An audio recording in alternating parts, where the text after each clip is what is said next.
Okay, so, by the way, it's a little after midnight, or I was up a little after midnight. I think it's probably closer to 2 by now. But the next thing on the list um, is the Corbett report, um, which again is light viewing, to say. Now, I'm just starting off with this kind of a caveat before we go through any of this Corbett report stuff, is that Corbett is what you would call a conspiracy theorist. Um, there's a little question about that.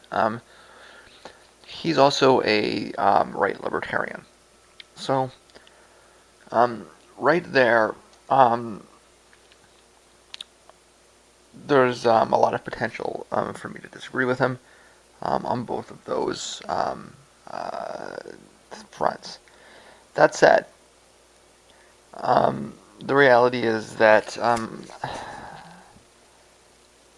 okay, so th- there's two different concepts of what we call a conspiracy theorist. There is the actual conspiracy theorist. The actual conspiracy theorist being the person that um, thinks the moon landing was faked, or uh,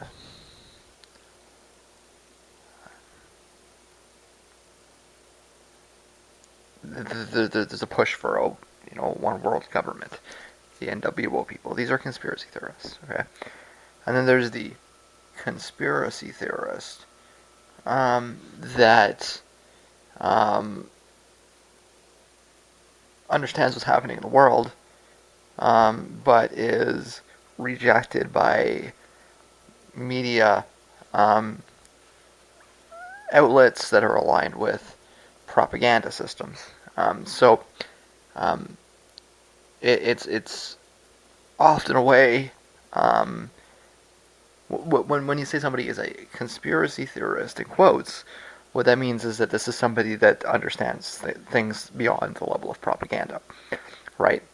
Um, what the media establishment wants you to believe is that its narrative is true, and anything that contradicts it is a conspiracy.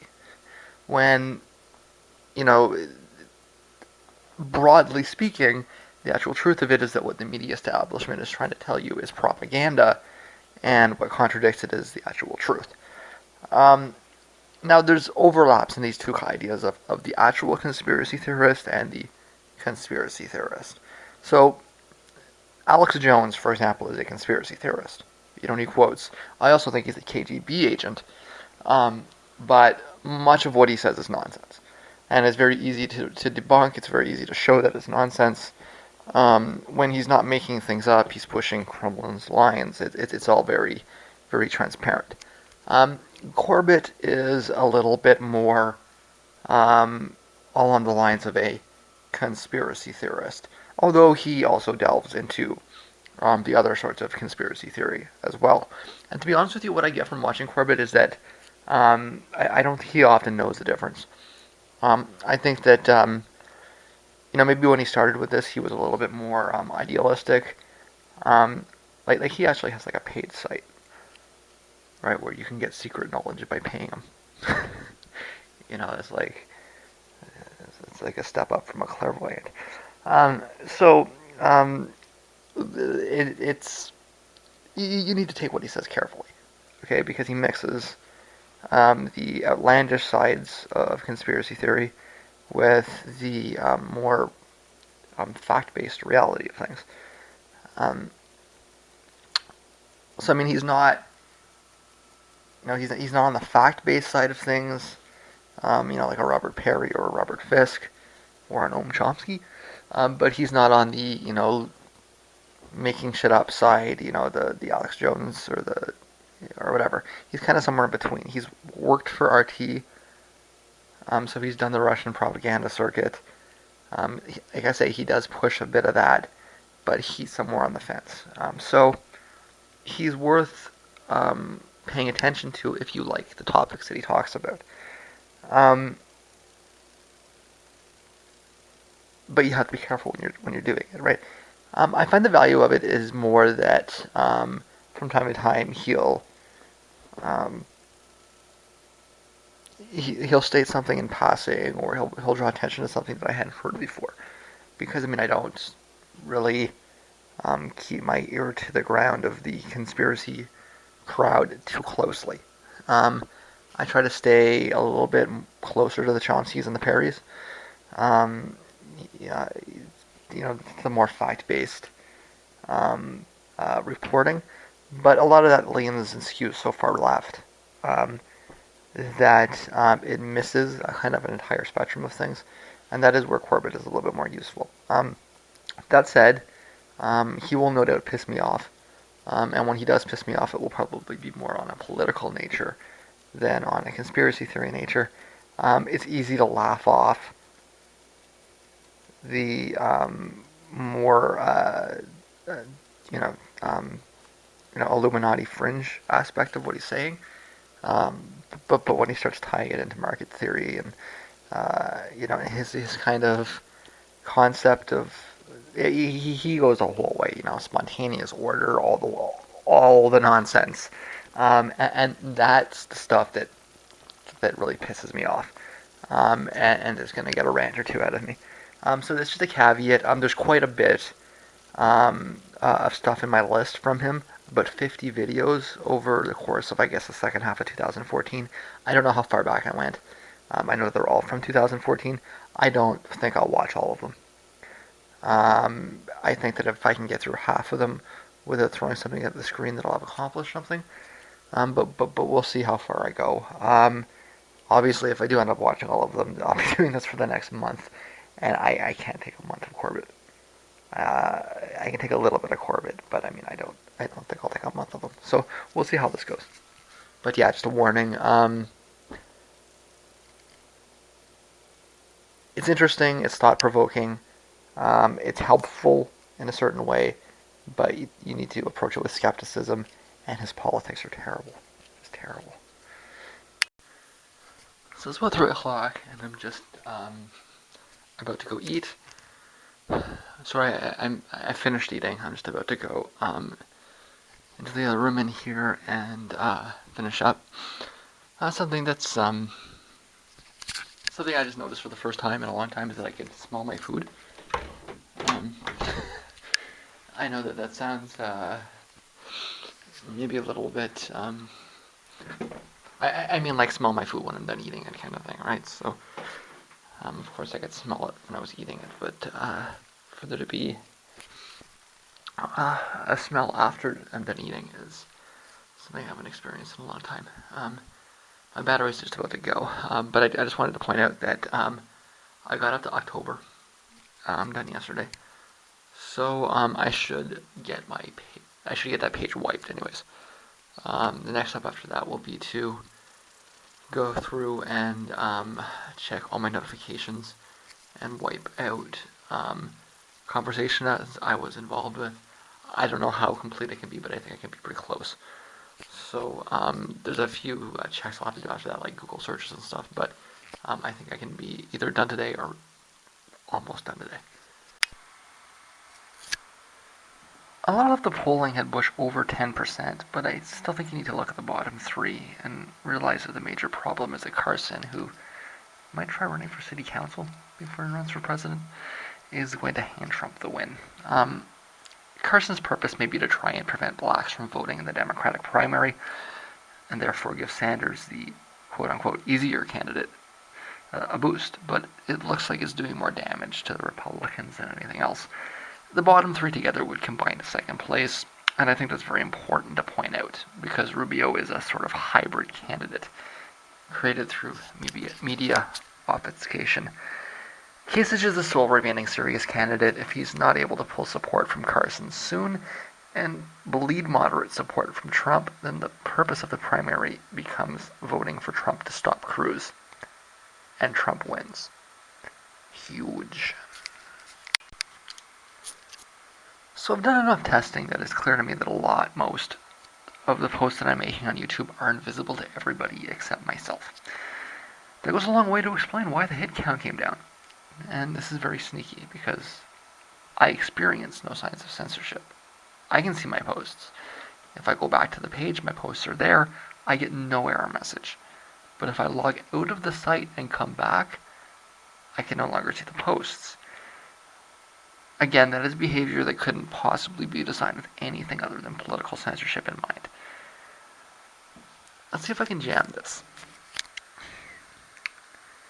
I have to point out that I may have been targeted specifically because I had a habit of removing posts made to my posts.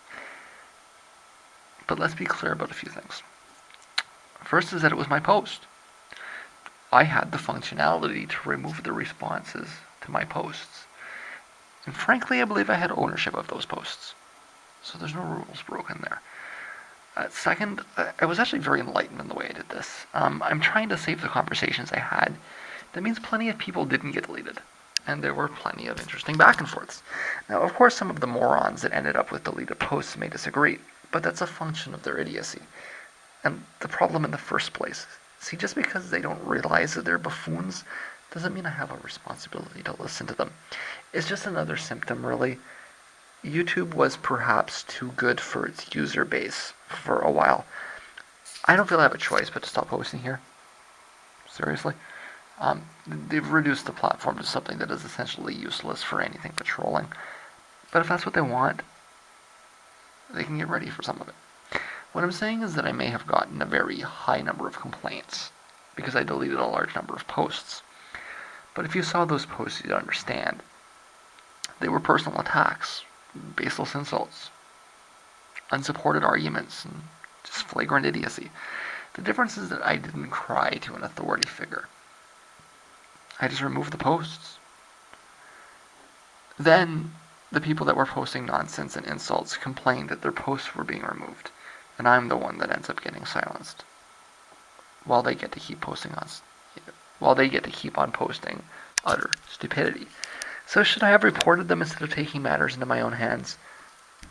No. The system was designed so that people could police their own content, and it was actually an ideal way to do it. The owner of the video could decide if they wanted a thread there or not, and if the owner of the video removed the thread, it appeared only on Google+.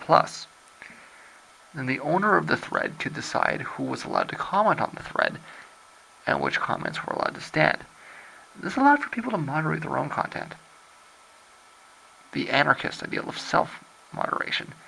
It's easy to see why I liked it.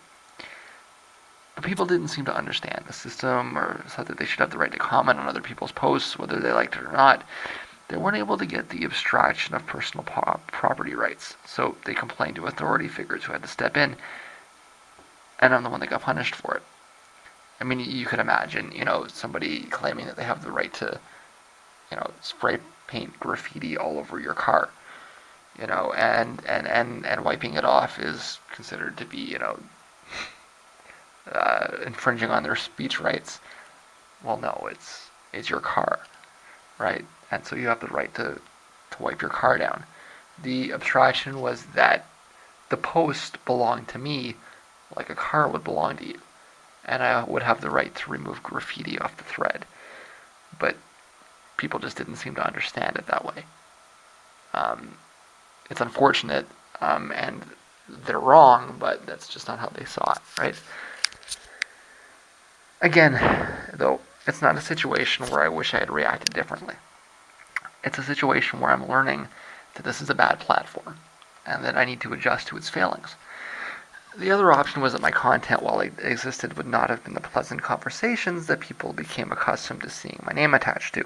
Instead, it would have been full of people posting personal insults, back and forth name calling, straw man arguments, unsupported arguments, stupid memes, all the, graffiti that you see everywhere else on YouTube, essentially. And then I would have stopped using the platform quite a long time ago.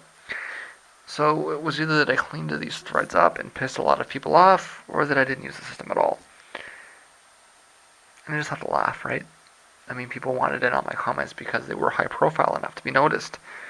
But that relied on my ability to screen the garbage out. In the end, the garbage I screened out seems to have ganged up on me and has gotten me declared a spammer out of spite. But it wouldn't have had anything worth noting if I had let anybody and everybody go ahead and vomit all over my posts. In the end, I got nailed for using the system as it was designed, and actually succeeded in making it better. While the YouTube comment system has remained a nest of absolute stupidity, if anything, it's worse now than it's ever been. I can't regret that. Rather, I have to point out that I'm a victim of stupidity. But I mean, listen, this is how the world works, right?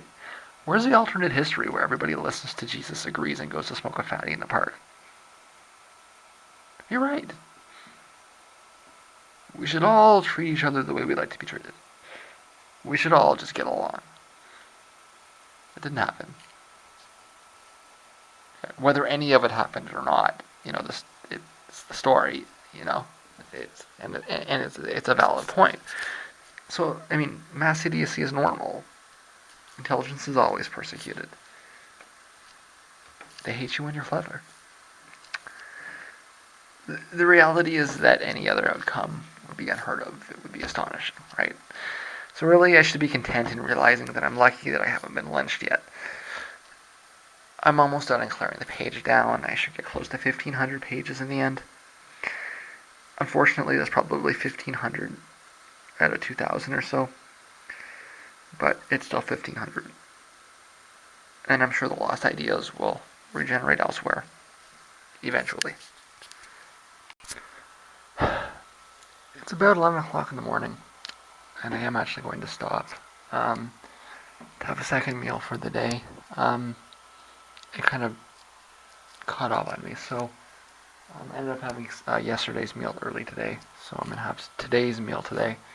But I can at least report that the koala page is pretty much wiped down.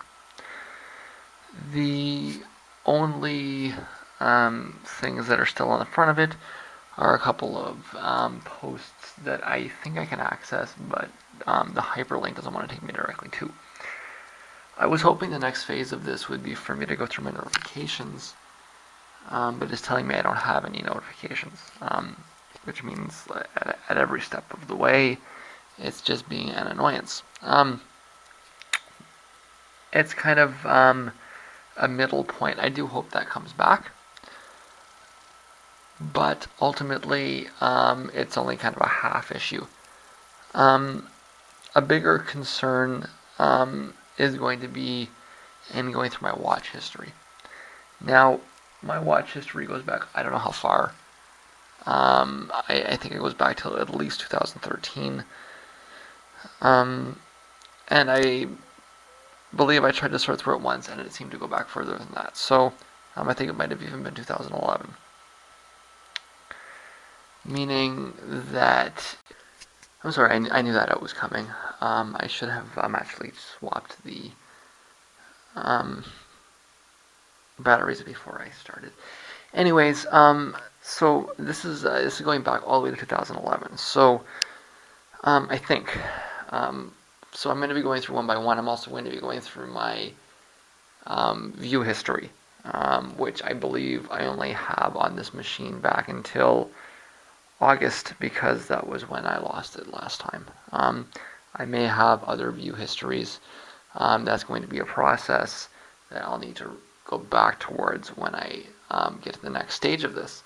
I've been doing this so long that I kind of forgot about that. So this is only, I did all of the politics site. That was the first thing.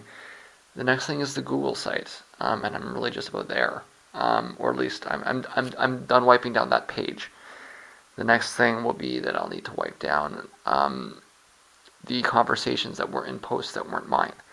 So if I responded to somebody else's post, it wouldn't be on my front page. So I got to find all those, and I've got to delete all that. Like I say, I was hoping I could go through the notifications, but it wants to be an annoyance. Instead, I am going to go through the watch history. In fact, what I'm going to do is I'm going to stop and eat. I'm going to hope that the notification starts working again when I come back after I'm done eating. And if it doesn't, I'll just get back to what I was doing here. The thing is this, in order to get the notifications to go away, I have to block each of the people one at a time. So that might be what it's reacting to, and it doesn't like that. I'll unblock them afterwards, although it won't matter because I'm not using this profile anymore. But yeah, it's just about there. Like I said, the only thing that's left on the front page are some things that I'm not entirely like. I think the data's there. It's not immediately obvious how to get the data. I'll find out as time goes on. I am throwing out the cheese wrapper that I forgot to throw out yesterday. So it's actually been sitting there all night. Oops.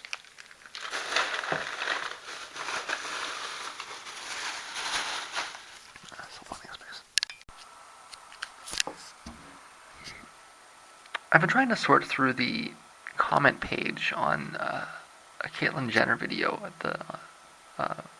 the Vanity Fair channel to try to find comments left a few months ago, which were designed to address certain commonly expressed statements. Of the 20,000 comments here, there's only about 10 ideas expressed. And I just feel the need to address an issue that is expressed here over and over again, which is the issue of biology. It's all about chromosomes, X's and Y's, but see, this is the problem of knowledge disseminated to people that don't understand how to comprehend it. What are chromosomes, anyways? We know that they code for sex differences, but what exactly does that mean? The confusion people are having is probably in the Catholic concept of conception. They're converting what they think they understand about conception into a fixed idea of sexuality. God creates the chromosomes, and the chromosomes carry out God's plan. It's completely wrong, but it's the broad understanding of things. Here's a truth that might surprise people.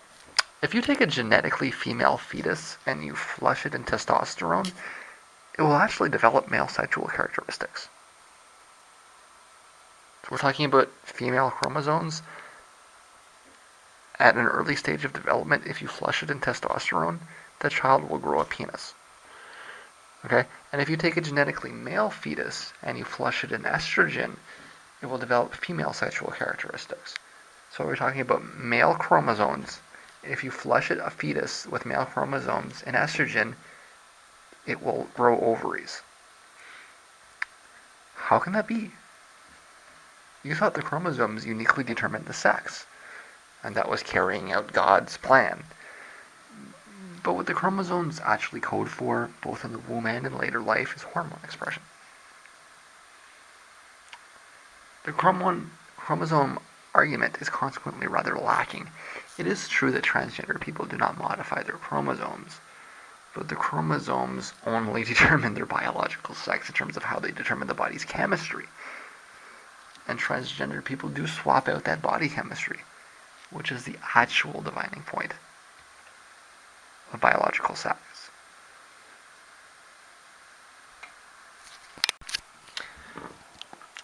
I think one of the best things that could be done for a site like YouTube is character minimums. You float through that Jenner page and it's just one line post after one line post. Again, there's about 20,000 posts there and 10 ideas. It's the same post over and over. It doesn't seem to be enough to get the idea down and have it catch a wind of upvotes. People want their own posts. And honestly, I'd encourage that, actually. Except that it ought to presuppose an original thought, you know? If you made it so that you have to put down 500 characters before you're allowed to post, you'd clear out 90% of the posts, okay? You'd get rid of all the "you're stupid" posts, and etc. As a user and a content creator, that would be the change I'd make if I was going to make one. I would not have character maximums, I would have character minimums. And yeah, people will get upset at first, but you just have to coach them along a little. You know? You'd have a response that says something like, "Your post is not long enough, please type a little more." And, you know, if they're still having a hard time, you know, coming up with, you know, something worthwhile to say, you know, you can have something that comes up that says, you know, if you're having difficulty typing more, maybe you'd rather find a post to upvote instead. And if you coach them through it enough, you know, you'd enforce that as a habit. And instead of getting, you know, thousands and thousands of posts that are the same thing, people look through a couple of posts, they'd find the one they like, and they'd upvote it. Um, Certainly, that would be a lot more useful to, the actual. I mean, if you want the comment system to be a reflection of, user feedback, that would certainly be a lot more useful to you than, 100,000 posts that you can't do anything with, because it's just all scattered crazy. If you could categorize the responses in a specific way, it would really help you understand what it is that people are thinking. Um, and it would certainly help people, that actually want to engage in things, um, because it would help them,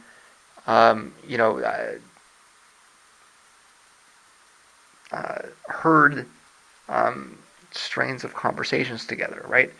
So, if you have a post, and maybe the post is just "you're stupid," you know, expanded to 500 characters.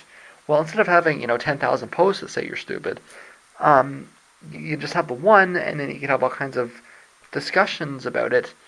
And people would take different sides and everything else. It would be far more engaging.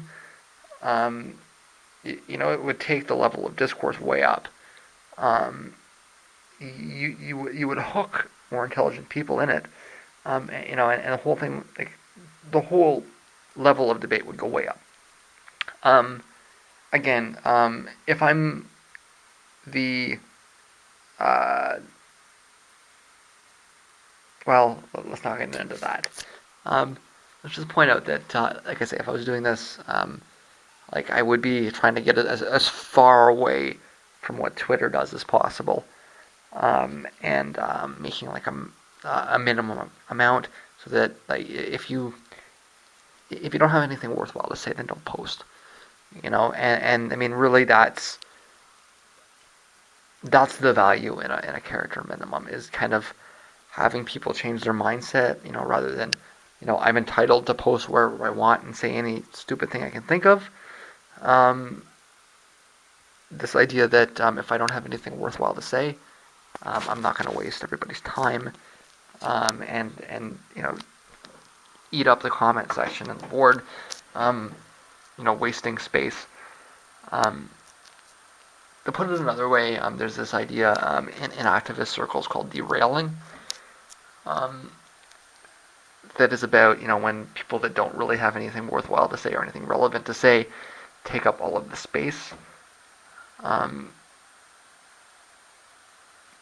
Maybe if we could kind of get that idea um, out into comment sections, as just kind of more of a general, social engineering kind of thing. I think that would really help a lot, and making this kind of um, shift, just to get you know it through people's heads that listen. If you don't have something intelligent to say, nobody gives a fuck. Then I mean, it maybe has to be harsh, but it perhaps necessary and maybe overdue.